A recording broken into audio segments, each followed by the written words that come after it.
What's the best day of the week to publish your podcast episodes? Here are some things for you to consider.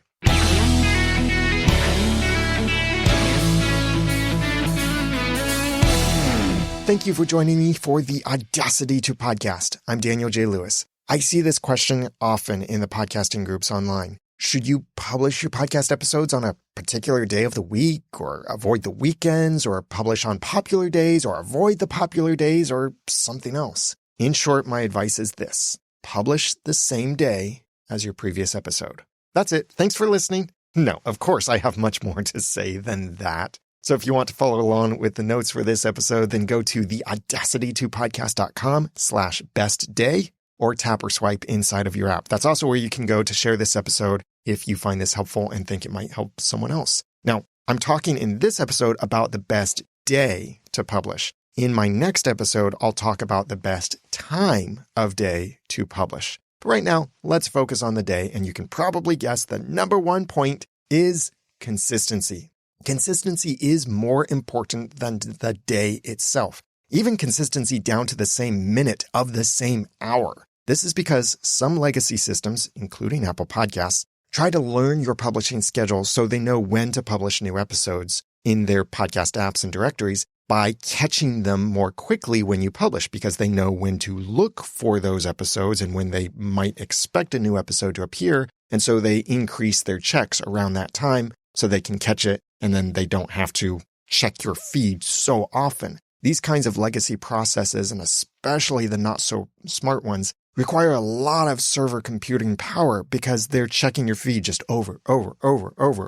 It's like the kids, are we there yet? Are we there yet? Are we there yet? Are we there yet? Is there a new episode yet? Is there a new episode yet? Is there a new episode yet? Is there a new episode yet? That's how the old style of podcast syndication works with these apps, is they just have to go check all the time, sometimes on a schedule that might be hourly. Sometimes it's much more frequent than that. But the smart systems try to learn your publishing schedule. So that's why it's really important to be consistent so that they can catch when you publish your episode. But by the way, those legacy processes can be replaced with something that's much faster and uses far fewer resources by switching to the Podping protocol in Podcasting 2.0. This is where apps and services get pings about your updates from your RSS feed within seconds of your publishing the update.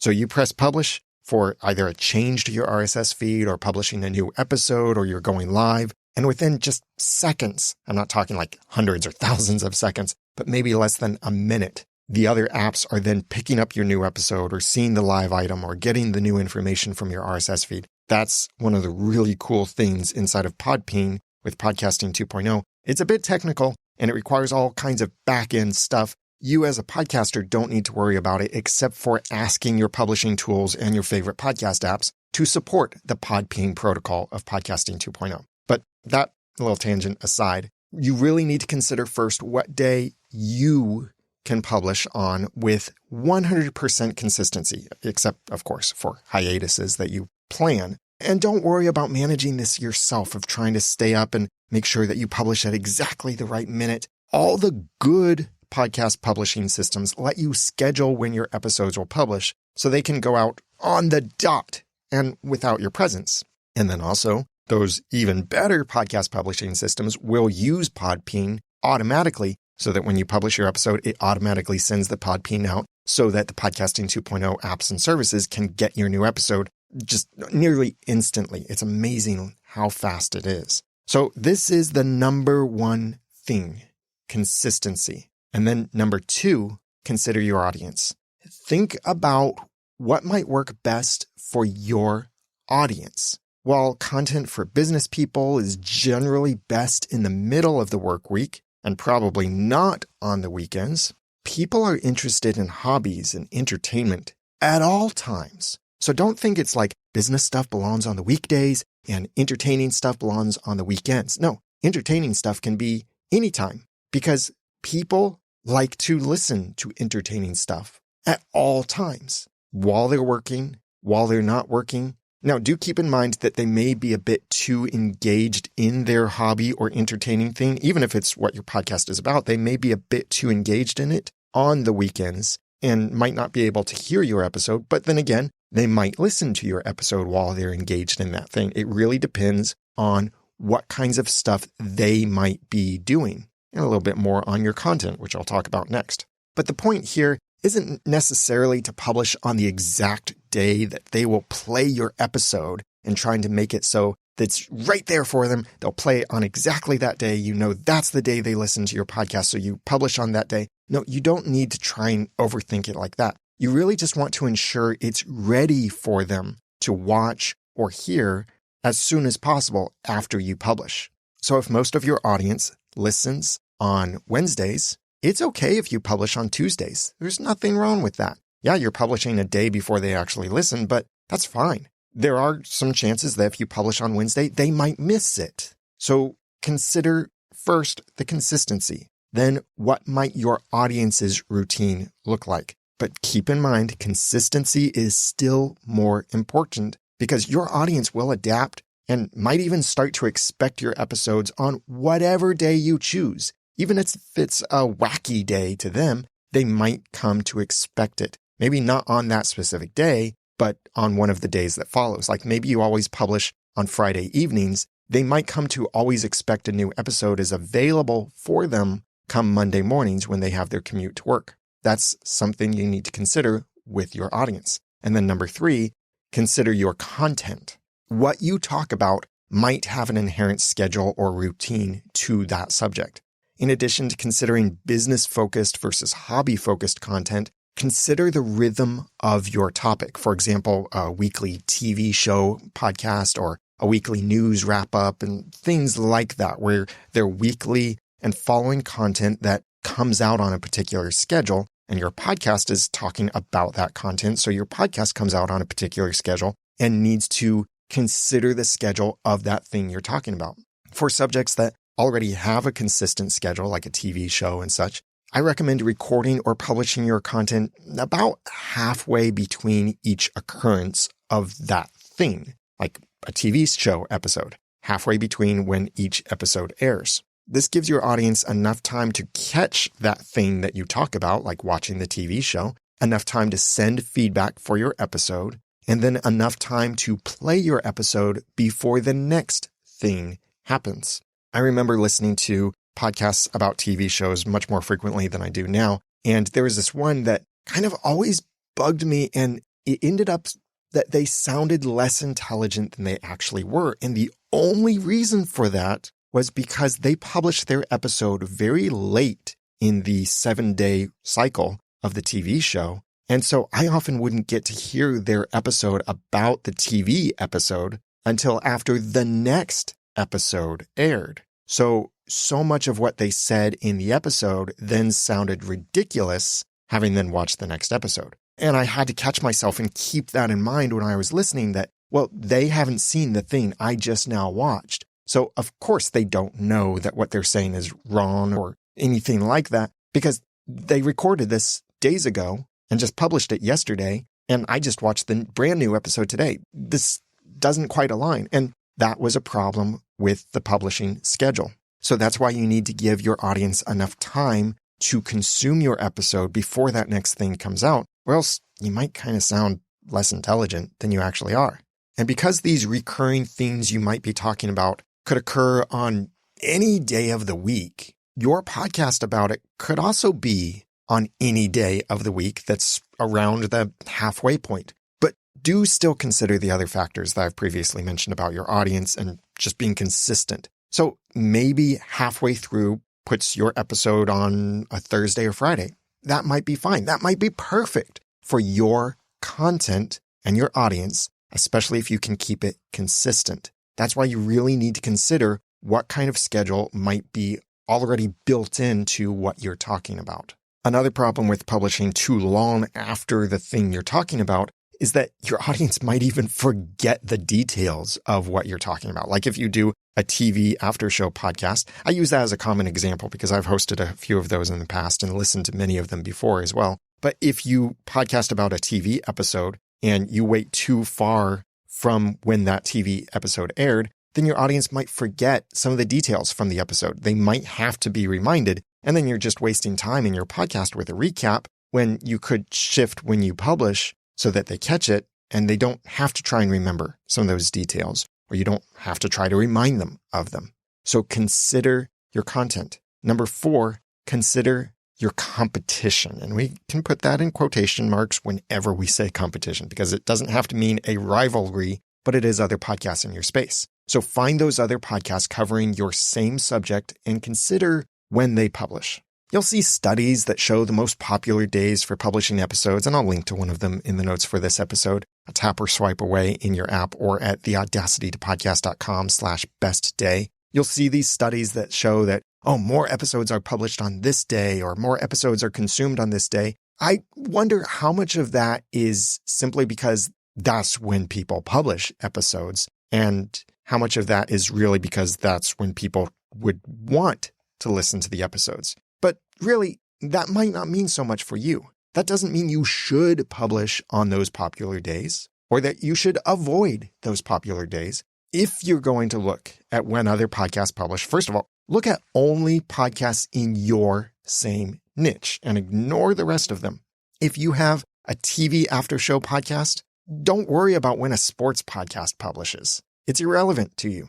Think about when the other podcasts about that same TV show publish their episodes, if there are even other podcasts about the show, which usually there are maybe a few to a dozen shows about any given TV show out there. Now, when you look at when the other shows about your same topic are publishing their episodes, you could try publishing before them to try getting your content played first. You could try publishing after them to ensure your content is unique. It might cross-reference the other shows that have published stuff. It might improve on other concepts that have already been shared, especially if you're all talking about the exact same thing that happened at the exact same time, like a TV after show podcast. Or having this episode of yours published after everyone else's could mean that you're kind of like the last word on the topic. But do consider the problems of publishing too late in that 7-day routine, whatever that cycle is like. Not necessarily the week, but the 7-day cycle.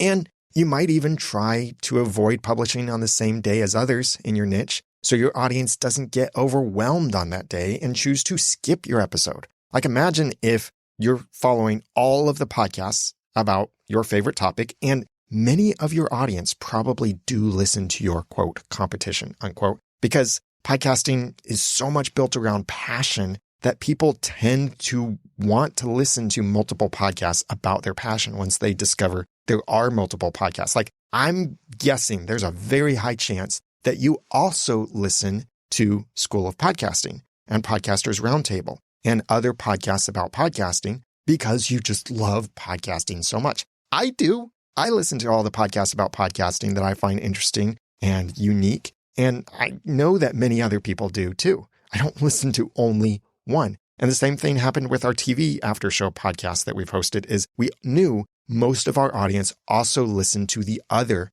podcasts about the same thing.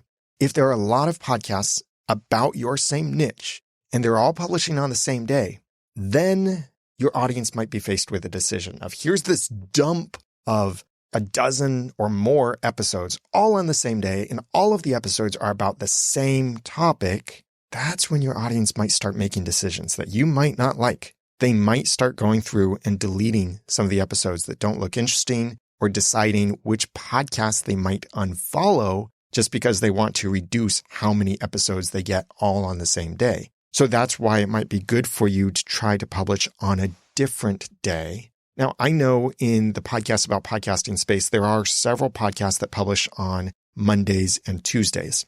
I now publish the Audacity to Podcast on Wednesdays, and I know there are still some other podcasts about podcasting that publish on Wednesdays as well. I just felt like, for me, Wednesday is a pretty good day of the week. It's not too heavy in my space, and yet it's also a good routine for me. Seems to fit in pretty well with my audience, and it doesn't overwhelm my audience with a dump of podcasts about podcasting on the same day. But I think most of us who podcast about podcasting are friends with each other and do kind of try to not step on each other's toes on the same days as well. But of course, with only 7 days of the week and dozens of podcasts about podcasting, there's going to be some overlap. So it's impossible to publish on a day that no one else is publishing, but do consider when others in your same space are publishing. That's number 4. And number 5, your audience will do whatever they want.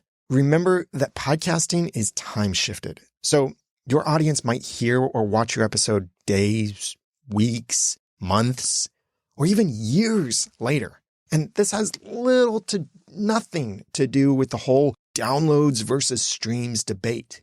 This is why I give these things only as considerations to consider your audience, consider your content, consider your competition. But the number one thing here is really consistency. Whatever day it is that you choose, and notice I have not said, this is the day you should publish your episode. It's really up to you to consider these things. And above all, to think about what can you do consistently, because that's the important thing, is to be consistent with it. Not only does that help you with growing an audience, it can help with some automations that you might build into automatic emails that go out, tweets, other things like that. It can help with your own schedule and routine to know that, okay, you need to have an episode always available by this particular deadline of the week so that you can publish at that target day and time. And I'll talk about time in the next episode. But keep in mind that consistency is more important than the day itself.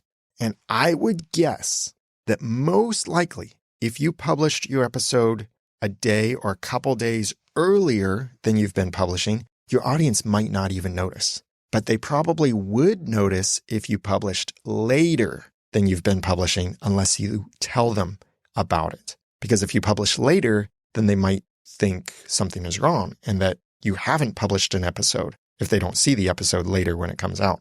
So consistency is more important than any of these other considerations. And these other considerations give you some more guidance to help you pick which particular day works best for you, for your audience, for your content, and for your whole niche that you're discussing.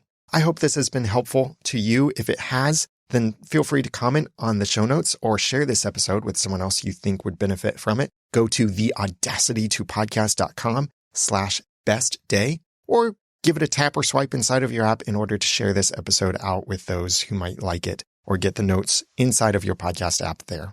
Keep an eye and ear out for my next episode where I will talk about the best time of the day, whatever day that is, for you to publish your episode. But you can probably guess what I'm going to say in that one too, at least what's the most important thing to consider. I've got some big changes coming to mypodcastreviews.com. That's the service that gives you your podcast ratings and reviews from all of these places, nearly 200 places now, and gives you really cool pages for you to make it easier to engage and grow your audience. Check it all out at mypodcastreviews.com. Version 2 coming soon.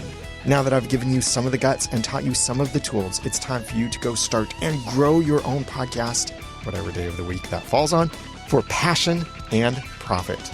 I'm Daniel J. Lewis from theaudacitytopodcast.com. Thanks for listening.